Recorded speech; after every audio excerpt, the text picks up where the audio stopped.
Are we good? Just about. Okay, I'm behind the camera today. I'm just going to give a little introduction. Uh, Holy Spirit lead me into doing home church services again. And it's been like I've been jumping off a mountain cliff this week with nothing underneath. And over the next few weeks, this is going to unfold however He leads. But anyway, I just want to this is Andy, my nephew. This is a close friend, Kitty. This is my son, Kyle. He's the one that's been behind the camera. But also, this what I'm doing is going to take a different involvement. It's not like normal home church services that I've done in the past. God has taken me a completely different direction, and it's going to begin to take shape as God leads. And even this morning, I realized that it was already taking shape, and because this is not about me coming with a word, but this is about us becoming unity in a group. And you know what? Each day, each time, it may be an opposite person that actually has a word that we need or experience that we need to hear, that God's leading in, and let us learn from it. And this morning, as I'm preparing to start, Kyle, I was talking to him, and I realized Kyle has the word this morning. So anyway, I'm fixing to let him start talking. Well, like both of you know, have known me in the past, I've been down some dark roads, made some horrible decisions. You know how bad I can get. Recently, I re-engaged with that darkness, and God said, I want you either hot for me or cold for me. If you're lukewarm, I'll spit you out my mouth. And at that moment, I knew it was serious, even in deciding to go cold, because I didn't know how to be hot for God at that moment in my life. Well, anywho, there came a point where, after all my isolation and hermit behavior, I grew sick of it and I grew tired. And all throughout my younger life, I always looked at myself kind of like a crybaby. I cried over everything. I cried a lot. And I got to that point where I sealed off the tears. I couldn't feel anything. I was numb. I didn't want to feel anything. But I started crying again, intentionally, because I knew I had to let it out. And I shared that with my dad, because we had also, our relationship had become so estranged from each other, even living right on top of each other. We never felt so far apart. And so I came to him, I said, Dad, I'm crying again. And we talked about that, talked about other things, but a short time after that, I came down here again to just talk to my dad, because I wanted to. I needed to talk to my dad again. I wanted to rebuild that relationship. Intentionally.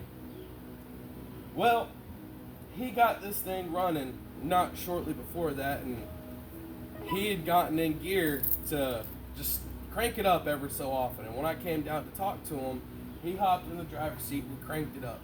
And he just started bawling like a baby, saying, Daddy, I wish you were here to see this. And then so I started crying too, and we just sat there and wept together.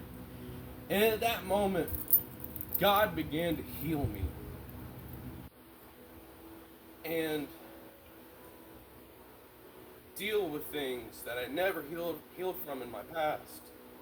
Bondages and chains that before being a Christian I thought I had already defeated, but I had tried to do it on my own flesh. I never truly surrendered these things to God. And so I did that. One of our first videos that me and Dad did together when we did this YouTube channel, and he talked about true repentance, and I applied it, and ever since then I've just been so much happier, joyful, and I have desperately wanted to share that with other people. I know you've probably seen all over my Facebook, my tone has completely changed. Even my own sister commented on there, are you okay? do I need to bring a bottle of liquor so we can have a good cry and work this thing out? I said, no, I feel like I'm healing for the first time properly in my life. Anywho, with all that context, I've been trying to just deliver positivity, be a light, be a beacon for God's love on other people and wanting to pour it out on others. Not necessarily shoving God or Jesus down their throat, but just being an example. And this week, I got to go to a concert in Atlanta, and it was a heavy metal concert, a place where Christians really ought not to be listening to music they ought not to be listening to. Anywho, the whole time I was there, I was just, and this is way out of my comfort zone. I would go up to strangers, talk to them, and just be a smile. And there was this one guy, the first stranger I talked to, he was having an issue with staff because his girlfriend or his wife had broken her foot after they had purchased their tickets, and they were trying to get some easier access. And you could just tell that he was looking so defeated. She was talking to the staff member, and I saw him just do that motion. I've joked like that before, but I've also believed it in myself that, just like my mama, I could probably take myself out too. I've had them thoughts. So I got up out of my seat. I walked over there to him. I said, hey man, I see you're having a hard time over here, brother. I'm sorry about that. But he was covered in all these really cool tattoos that I didn't recognize at first. But I said, I really love your tattoos, man. They're awesome. And he started talking about them and sharing it. He instantly glowed. That emotion was totally different. And then he brought over his other arm, and it was covered in Halo tattoos. And I love playing Halo. I love Halo, and that's the only reason I found the band that I was there to see. Their band name is Shadow of Intent, and it's named after a ship in the game. And that's how I found them. That's why I was even there. And it was so cool to see that connection there and just to uplift him a little bit. We talked and everything and just hung out. And eventually his situation got straightened out. They ended up having a great time. We had a great time. My voice is still shot from earlier this week at the concert. We all had a blast. Afterwards, we go out to eat. And almost every place is closing down and everything and all that good stuff. And one of the people I was with was starting to get really frustrated. I said, hey man, hey, it's okay. It'll be all right. We're going to work it out. Just trying to, more of that positivity. I've spent my life being so angry all the time and letting it ruin moments for me. And you could tell he was chafing at it, because the whole trip I had been positive the whole time, they're not used to me being like this. And so it was kind of uncomfortable for them, but they were like, all right, we're going to let you have your moment. We ended up going to a place, sat down, and no servers or anything came up to us or anything. So we went up there, are y'all still serving food? They're like, nah, we're not serving any more food. So, we wasted more time there. So like, all right, we got to go find a place now. We popped across the street to probably the only place that was left open. Went in there, started ordering our food, and who walks in? The band that I went to go see, Shadow of Intent, comes in, and I get to meet them, and we both sit down right side by side together. I got to eat a meal beside the band that I went to go see, which was so cool. And just even staying positive in the face of adversity gave me that chance to even meet them. If one thing had gone differently, that wouldn't have lined up like that. Anywho, I didn't engage with them at all for the rest of the meal. I wanted to respect their privacy, give them that. And our server, she came up, and immediately, me and my sister Kirsten recognized something familiar about her. She reminded us of a little black lady that worked with my mom back in Crackle Barrel. I forgot her name. What is her name? Do you remember her name? I don't remember her name. I wish I could remember. But anywho, her whole demeanor, me and Kirsten immediately recognized, and we just started pouring love on this girl.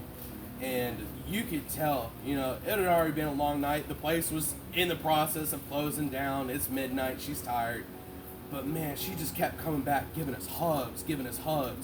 and all that good stuff, and just poured out love on her. And I told her, you know, there's just so much negativity in the world. Be a beacon. And so we close out that. Anywho, bringing up to what I told Dad this morning, which brought me down here to share this, is I went golfing today before, you know, we got started. My buddy, he invited me. I said, I think I can make it work and be back in time.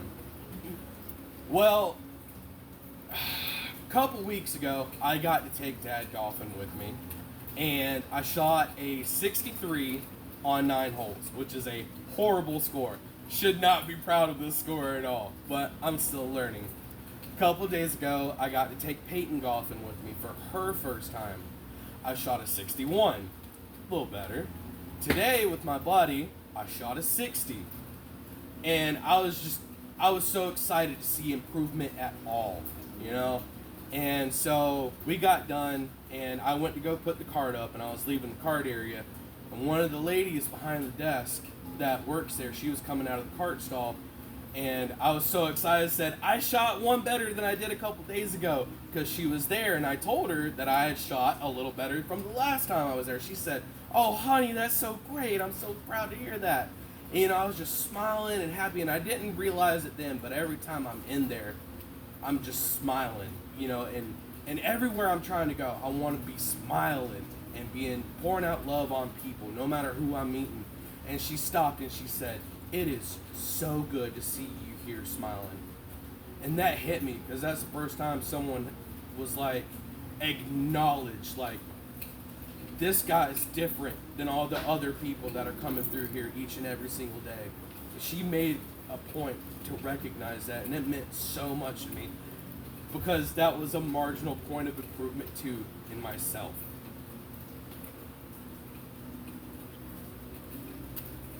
Thank you, Kyle. I thank you for sharing that with us, and I hope that whoever's listening on the other side of this screen, that it'll fall across the person that really needs hear some encouragement, that, you know, everywhere we walk, we are affecting people in one form or another. Y'all have a good day now. Bye.